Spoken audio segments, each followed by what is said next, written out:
que nós queiramos mais do que a tua presença. Vem e leva a tua igreja. Aleluia. Amém. Glória a Deus. Amém, meus irmãos. Vamos ouvir a palavra de Deus, já que o Marival vai ministrar ao nosso coração. Pode aplaudir o Senhor bem forte. Bom dia, queridos. A paz do Senhor Jesus Cristo. Palavra do Senhor para a nossa reflexão da manhã. Está no livro do profeta 1 Samuel, capítulo 4. Livro do profeta Samuel, capítulo 4.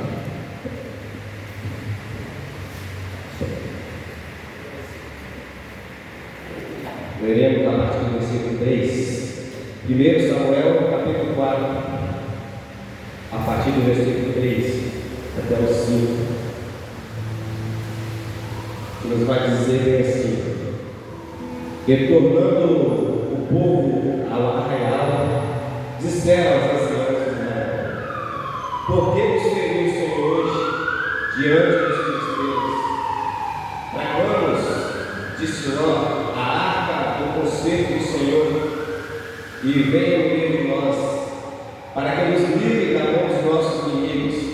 Enviou, pois, o povo a Siló, e trouxeram de lá a arca do concerto do Senhor dos Exércitos, que habitava entre os querubins, e os dois filhos de Eli, Ofni e Finéia, que estavam ali com a arca do concerto de Deus. E sucedeu que, vindo a arca do concerto do Senhor ao arraial, todo Israel jubilou, gritou com grande grito, e até a terra estremeceu. Só até aqui, gente.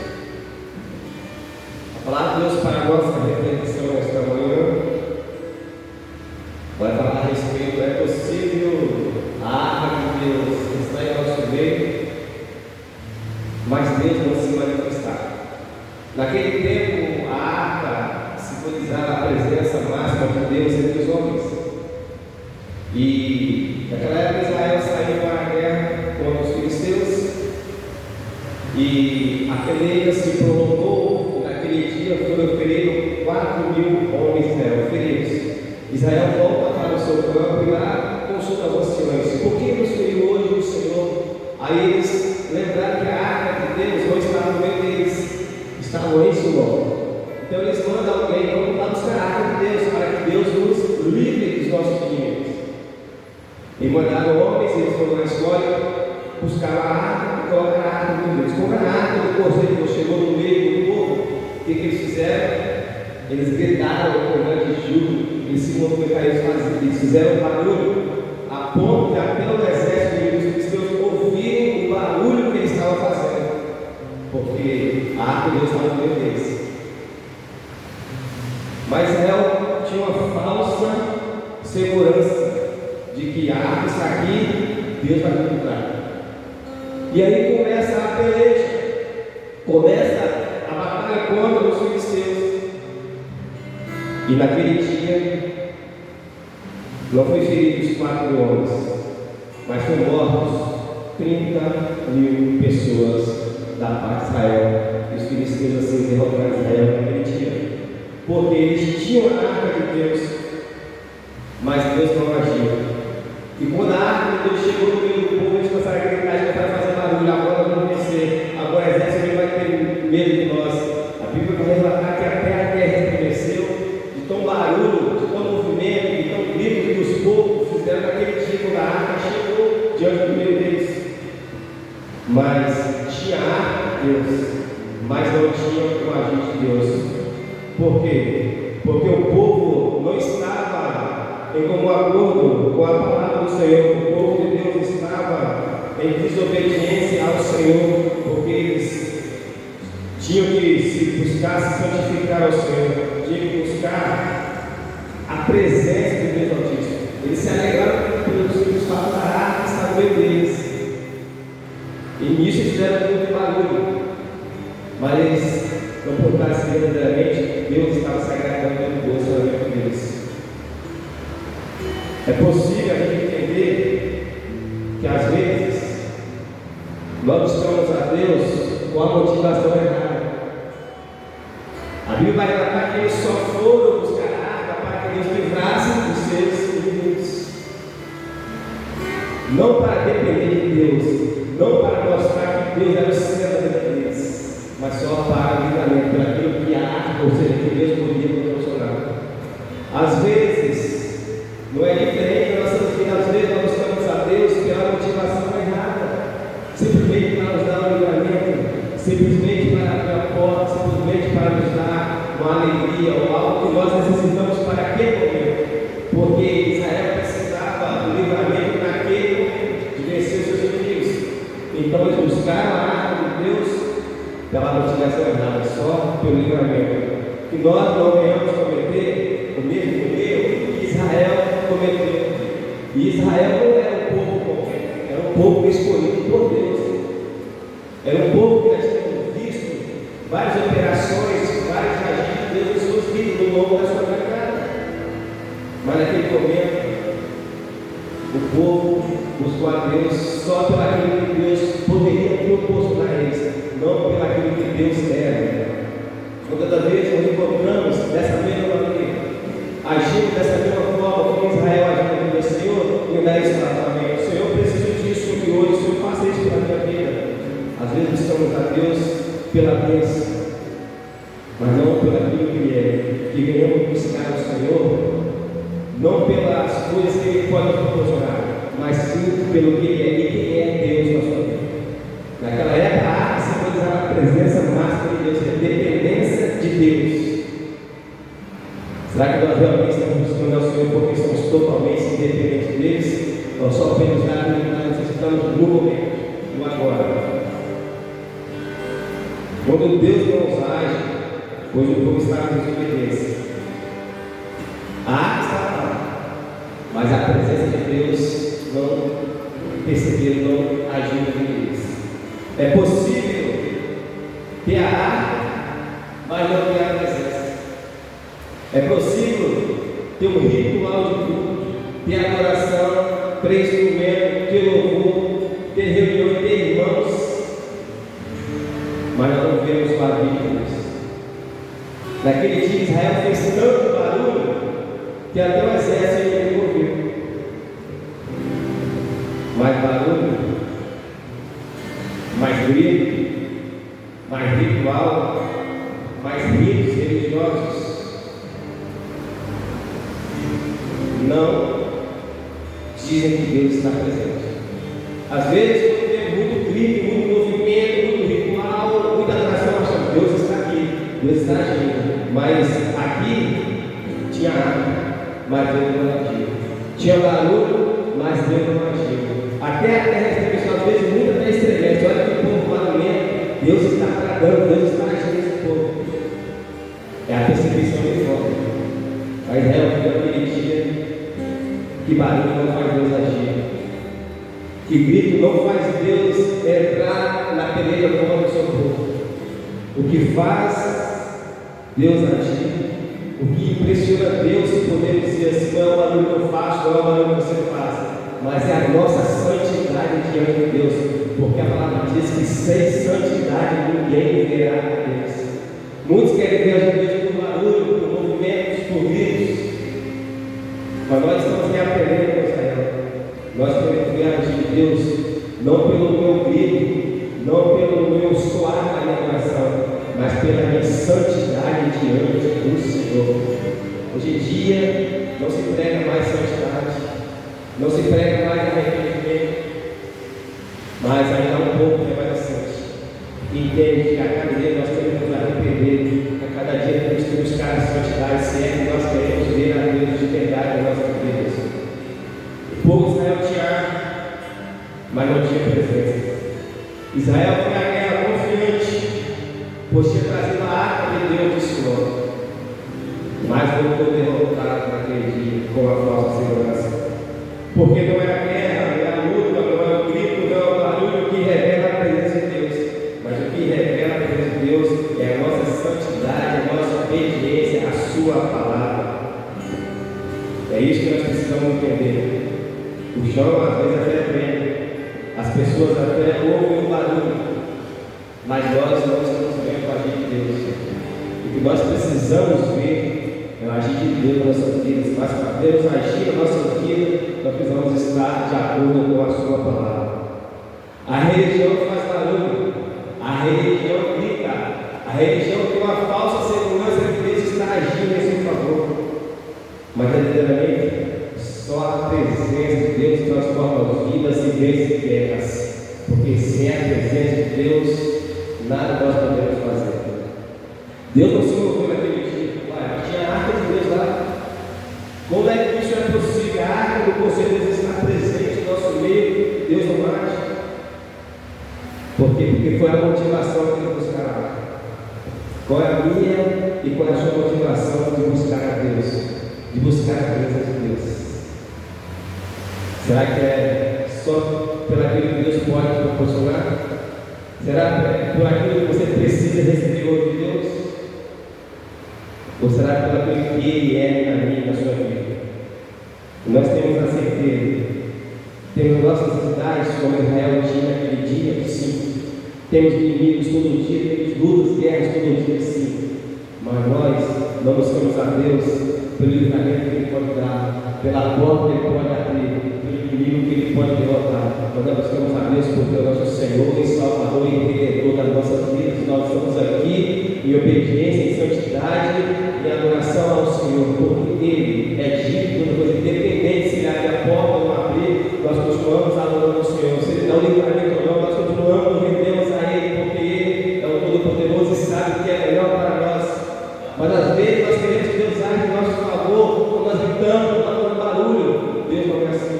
Deus não faz aquilo que nós estamos querendo, mas Ele faz aquilo que está nos planos dele, no projeto dele para mim e para você, que possamos entender isso. Porque Deus faz conforme o Senhor queria a sua vontade. E qual foi o resultado daquele dia? Israel saiu derrotado. Tinha a arca do conselho de Deus, mas os seus corações não estavam realmente voltados para o Senhor. Estavam voltados para aquilo que a arca podia proporcionar, estavam voltados para aquilo que Deus podia proporcionar a eles. Nós possamos não só buscar a arca, a presença de Deus, pelos benefícios que o Evangelho de Cristo pode trazer, pode dar na nossa vida, mas que possamos buscar Ele pela motivação certa, porque é Ele que vai nos dar o direito à salvação. É só Ele que rende o nosso pecado, é só Ele que liberta a nossa mazela, é só Ele que vê tudo. Sem Ele, nada nós podemos fazer. Jesus disse que sem Ele nada podemos fazer. Que nós possamos entender isso. Não busque a Deus só por aquilo que Ele pode te dar, só pelo benefício que o Evangelho pode te trazer, que são muitos benefícios na verdade, mas busca a Deus por prazer, busca a Deus por aquilo que Ele é, não por aquilo que Ele pode fazer, que possamos mudar o nosso entendimento de buscar o Senhor, para que nós não venhamos ser derrotados, ainda colocar a culpa em Deus, em achar que Deus não está me ouvindo, Deus não está me vendo, Deus não está se cuidando de nós. Deus não quer princípios para abençoar ninguém. Às vezes nós podemos reunir aqui como Israel reuniu naquele dia e ter um culto, ter instrumento, ter louvor, ter adoração, ter ritos religiosos. E é possível que Deus não esteja presente, é possível que Deus não esteja se agradando, é possível que Deus não vai agir, não vai se mover como nós, porque Ele olha para os nossos corações. Qual a intenção de nós estarmos aqui nessa noite? Qual é a intenção de nós reunirmos lá na nossa comunidade de fé, onde nós reunimos e comunicamos a nossa fé? Qual é a motivação? Por que você sai da sua casa e vai reunir com os irmãos? É porque você precisa de algo, de milagre, de uma cura, de livramento, de libertação? Ou é porque Deus é o Senhor da sua vida, é o Salvador, é aquele que morreu por mim, por você através do seu Filho Jesus Cristo? O resultado daquele dia foi: a arca de Deus foi tomada novamente. Morreram 30 mil soldados, a derrota deles, os sacerdotes morreram. E naquele dia, lá no versículo 21, nasceu uma palavra, uma frase terrível. Quando a notícia chegou para Eli, ele estava sentado numa cadeira, ele cai para trás e quebra o pescoço e morre. Os seus dois filhos já tinham morrido. e a sua nora, ouvindo aquilo que o seu esposo tinha comido, ela estava próxima a dar a luz, e ali ela também desfalece, mas as parteiras salvam o filho, e elas colocam o nome do filho da nora de Eli, de Icabô. Icabô agora se foi, a presença se foi. Uma terrível frase que ecoa até os dias de hoje: foi-se agora do Senhor. O pior dia de Israel não foi quando eles foram derrotados pelo exército dos seus inimigos filisteus, mas foi quando a presença de Deus agora Deus foi-se embora. Lá no livro de Juízes, no capítulo 16, Sansão, a palavra é que o Espírito de Deus se apossava de Sansão, e Sansão descia as guerras, Sansão se tornava provedor. Mas no capítulo 16, versículo 20 de Juízes, vai dizer que o Espírito de Deus já tinha se saído de Sansão, ou seja, a glória de Deus já tinha saído de Sansão. Sansão foi derrotado. A pior derrota do homem, da mulher, do crente, do não crente, não é quando o inimigo vem falou, mas é quando até Deus afasta de nós. Naquele dia nasceu o Senhor Casmir e acabou, agora se foi. E até no dia de hoje essa frase está ecoando em muitos crentes, em muitas pessoas que até reúnem para buscar a Deus, até reúnem, ter culto religioso, mas agora de Deus você vai manifesta a nossa presença e glória, e acabou, agora se foi. Mas que possamos voltar para o Senhor, para que possamos buscar diante de Deus, e assim Deus possa agir conforme o teu querer e conforme a tua vontade. Hoje tem gente que tem vida aberta, tem igreja cheia, tem rituais de culto, mas não tem presença. A presença de Deus foi embora. Mas ainda há tempo de arrependimento, ainda há tempo de nós voltarmos para o Senhor e a presença de Deus voltasse para nós. Porque o arrependimento sincero no coração, Deus não rejeita. Lá em Lucas 15, a Bíblia vai dizer que o filho saiu do sangue do pai, mas vive muito tempo fora, depois ele se arrepende de volta. O pai não julgou, o pai não apontou ele, mas o pai o abençoou gostoso, o pai recebeu em sua casa. O coração arrependido e contente, Deus não condena, ele vai ao que ele abraça.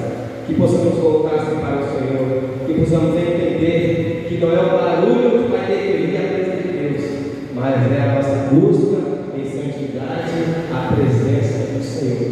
E que possamos tirar das nossas vidas, apagar a nossa vida, a frase que surgiu naquele dia de Israel, e acabou, agora se foi.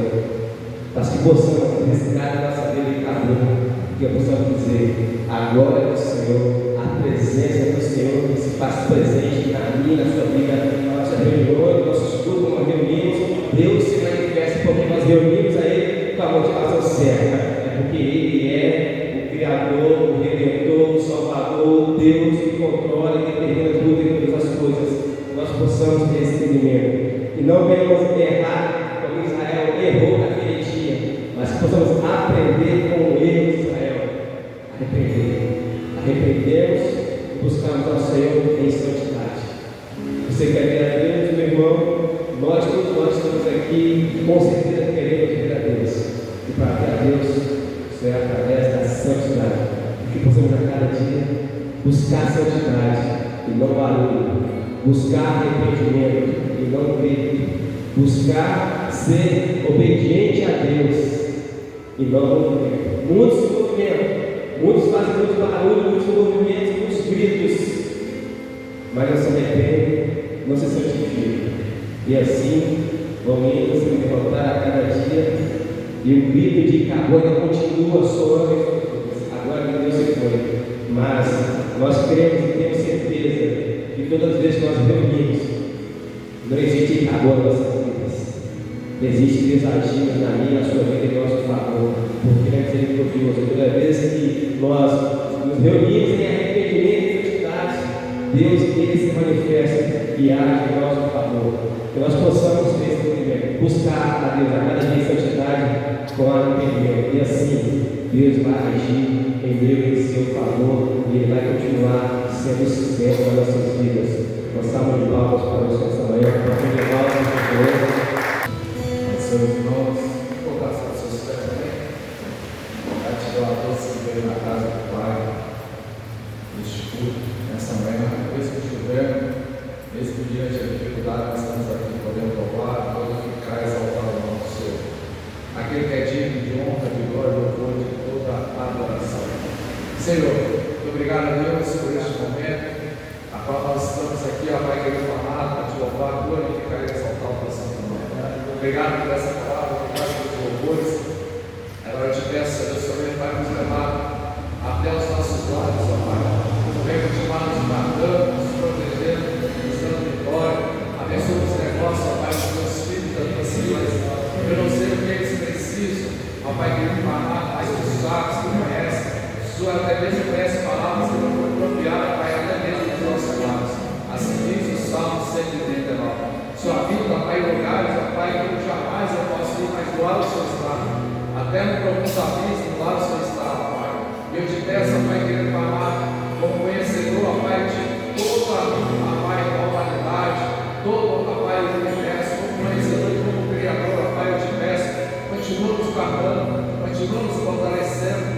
Você, ó Pai, querido amado, amanhã abençoado, à tarde, anoitecer abençoado, e no dia de amanhã também nós possamos, ó Pai, continuar essa nova jornada de adoração ao Senhor. Sobre esse Deus nos suprir, ó Pai, com as nossas necessidades, sobre as tempestades que estão do nosso lado, como é prometido, ó Pai, que você deixou, ó Pai, a gente se escrito na palavra do Senhor, você estaria conosco todos os dias até a consumação do século. Eu me curvo diante do Senhor dizendo: eu preciso, eu sou carente, eu preciso do Senhor. Eu me curvo nessa manhã dizendo: gratidão pelo todo, gratidão pelo foro de vida a qual somos deste nessa manhã. Senhor, continua nos guardando. Assim eu te peço, Senhor, meu Pai, em nome do Espírito Santo. Que o Senhor te abençoe, que o Senhor te guarde, que o Senhor faça resplandecer o rosto sobre ti, tenha misericórdia de ti, que o Senhor levante o teu rosto e te dê a paz. Ainda que a figueira não floresça, que não haja fruto da vide, que o produto da oliveira minha, que as ovelhas sejam arrebatadas do abismo, todavia eu adorarei ao Deus da minha e da sua salvação. Fica suas mãos para frente. Senhor, nos abençoa. E cada um receba uma porção dobrada do Deus Santo Espírito nessa manhã. E que a graça do Senhor e o amor de Deus esteja conosco todos os dias, Senhor, aguardando a vida até a consumação do século. Eu abençoo a todos nessa manhã, em nome de Jesus. Se o Senhor for nós,